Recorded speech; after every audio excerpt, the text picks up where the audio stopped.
Last time, we looked at diet and healthy lifestyles. Today, we're going to talk about foods and drinks that can be addictive. What does addictive mean? Well, it means that a person can't easily stop consuming something. They crave it. In other words, they feel like they need it to feel calm. We usually think of things like drugs or alcohol or cigarettes when we talk about addiction. But today, we're going to look at three very common substances I bet most of us have consumed. And we'll see how they can be addictive too, and why that can be harmful. Let's talk first about caffeine. That's C-A-F-F-E-I-N-E. It's a natural substance that makes people feel excited or more awake. And studies have shown that it's addictive. Can you think of something you drink that contains caffeine? Let's see. There's coffee and tea. And how about colas like Pepsi and Coke? These all contain caffeine and therefore carry the risk of addiction. Does this mean you'll become addicted if you have a coffee now and then, or a Coke, or a cup of tea? No. It's only when you drink several cups or glasses every day that you might experience the addicting quality of these drinks. So how does caffeine affect our bodies, and what are the dangers of a caffeine addiction? Well, too much caffeine can cause your heart to race, and you may have difficulty sleeping. Caffeine can also cause your body to lose water.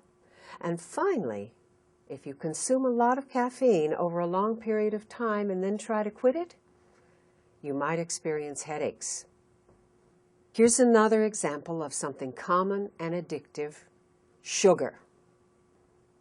You might say, what? There's sugar in all sorts of foods and drinks. You're right. Americans consume an average of 135 pounds of sugar every year. That's 2 to 3 pounds a week. It's pretty hard to get through a day without eating something with sugar in it. Lots of common foods and drinks like candy, soft drinks, breakfast cereal, even spaghetti sauce contain sugar. So what are the dangers of having a sugar addiction? Well, if we eat or drink a lot of it, we might feel high or happy at first, but later it can make us feel unhappy or low. And eating a significant amount of sugar can make us fat. Sugar is also bad for our teeth, but like with caffeine, if we consume a little sugar each day, we probably won't experience addiction. Okay, I've saved the best example for last. At least I think it's the best. Chocolate. Here we have sugar plus a couple of chemicals that are like caffeine. So all of the consequences of caffeine and sugar I mentioned are true for chocolate too, which means it could make your heart race, your head hurt, and your teeth bad. It also might make you lose water, feel high but then low, feel restless, and get fat. But wait a minute. If we know that these substances can be addictive and that an addiction can harm the body, then why is it socially acceptable to consume these substances? Because unlike drugs or alcohol, the consumption of caffeine and sugar and chocolate is unregulated. That means there are no laws controlling our consumption.